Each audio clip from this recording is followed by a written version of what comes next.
How's it going, guys? HJ here, and we have another Feature Friday. Today's artist is Marcos from Concrete Customs, and he'll be showing you how to customize these shoes. What's up, guys? It's your boy Concrete Customs coming back to you again with another tutorial on how you can apply some designer stencils onto just about any shoe or surface. I know you've probably seen it done multiple times already, but in today's video, I'm going to demonstrate how you can do it step by step, and hopefully you can achieve the same results that I did. If you do find this video helpful, go ahead and drop a like, comment, or subscribe. And if you need some stencils ordered, go check out my girl on Instagram, HJ Artistry. She's got some really cool stencils. Without further ado, let's get into this video. When painting leather shoes, you'll want to make sure that you remove the factory finish with either acetone or deglazer so the paint can adhere properly. Highly recommend using cotton balls or pads, and use gloves and wear a mask. And then once you're done actually removing the factory finish, sometimes the cotton balls or cotton swabs you have used might leave some residue behind. So what I'd like to do is I get some tape and I kind of just lay it flat on there and try to pick up any pieces that may have been left behind that are going to get in the way of my painting later on during the project.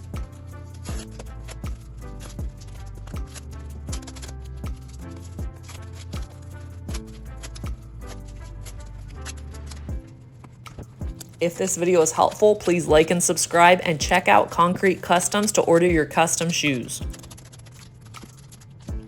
And now we have a clean surface and we're ready to move on to the stencils. And here we're just going to be picking off any of the other little pieces we're not going to be using and setting them off to the side for maybe future use. And after this step here, we'll be applying the transfer paper to actually pick up the rest of the background, and we're going to be applying it to the side of the shoe.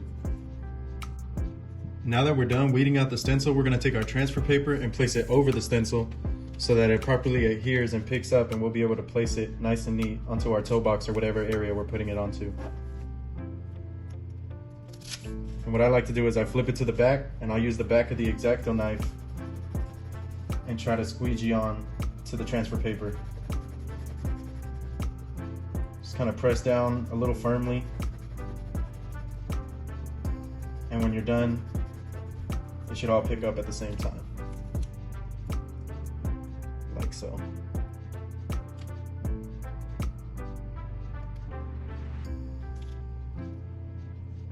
And now it can be easily transferred onto the toe box. Kind of line it up, see where you're going to want it at.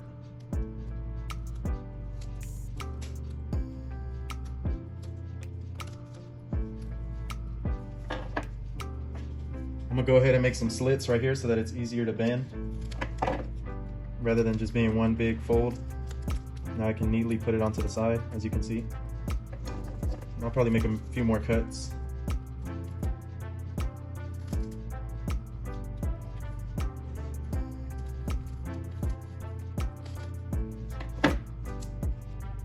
So now once it's on there nice and neat on the toe box, I'm gonna kind of just press it down, flatten it so it gets that shape.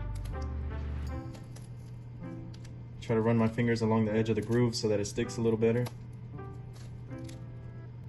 And now you guys are getting a good idea as to where those stencils are going to be along the toe box. If you are nervous about cutting it out so that it's perfectly shaped to the toe box, you can always just cut it out a little bit too large rather than too small, because if it's too small, it's damaged, you won't be able to use it. And then we're just going to slowly peel that transfer paper back.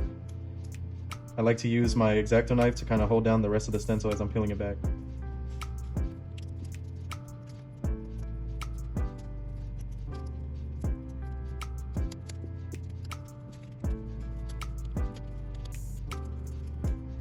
Now before you throw this piece away, remember there's still other little pieces that were left behind that you might want to put back on the stencil to give it that clean look.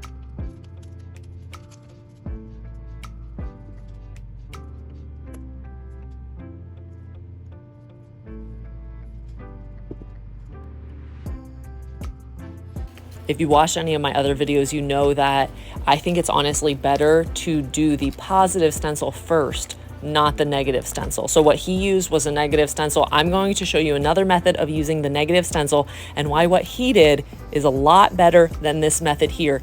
So just a comparison so then you guys can see.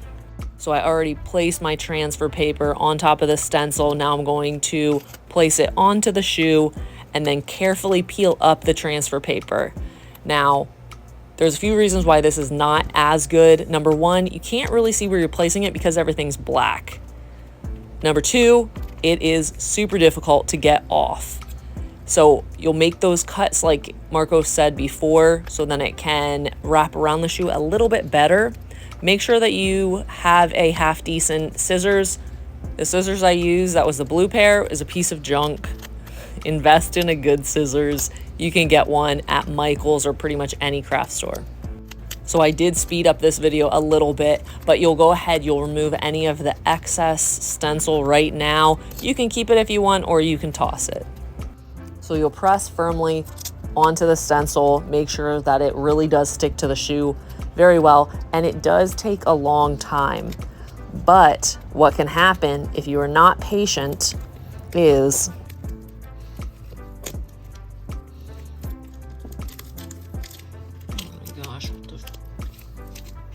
Bloody Mary.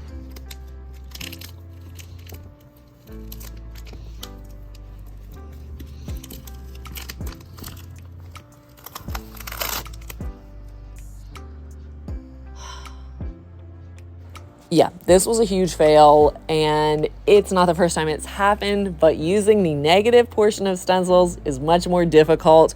I recommend doing what Marcos did. I just want to use this as a little warning to make sure that you do what he did and not what I did, just in case. And here you have the negative versus the positive stencil. Make sure to weed out your stencil before placing it if you're doing the negative method.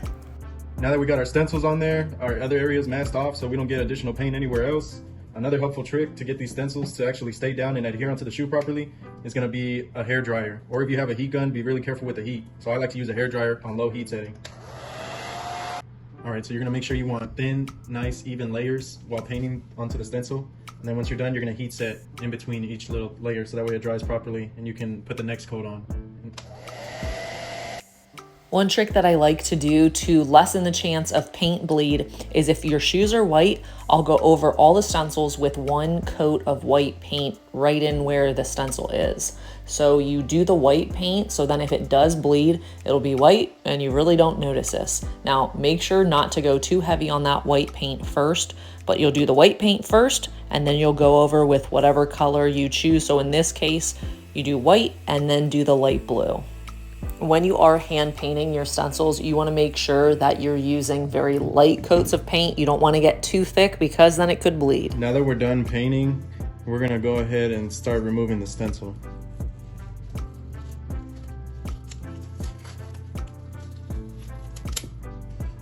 It doesn't always come out perfect, but that's why there's always rooms for touch-ups. And I also like to use an X-Acto knife to help me lift up the stencil where I'm not just pulling the paint along with it. I'm gonna go nice and slowly.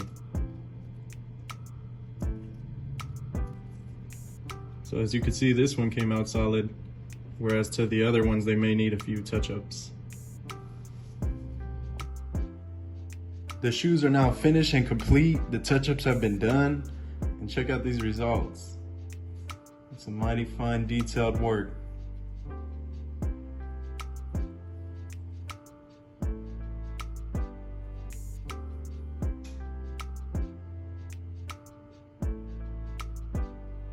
Now that we got those clean, we're gonna be moving on to the finisher, and I like to use LK Shoes Leather Top Coat Finisher, as well as Raleigh's Restoration Scratch Resistant Sealer.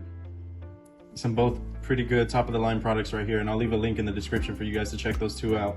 But let's go ahead and start with the Liquid Kicks Shoes Finisher first. I'm gonna be doing the airbrush method. Apply a few drops, and I'm gonna do 2 medium coats, heat setting each one in between. And probably by the last coat, I'll let it naturally sit for 10 minutes.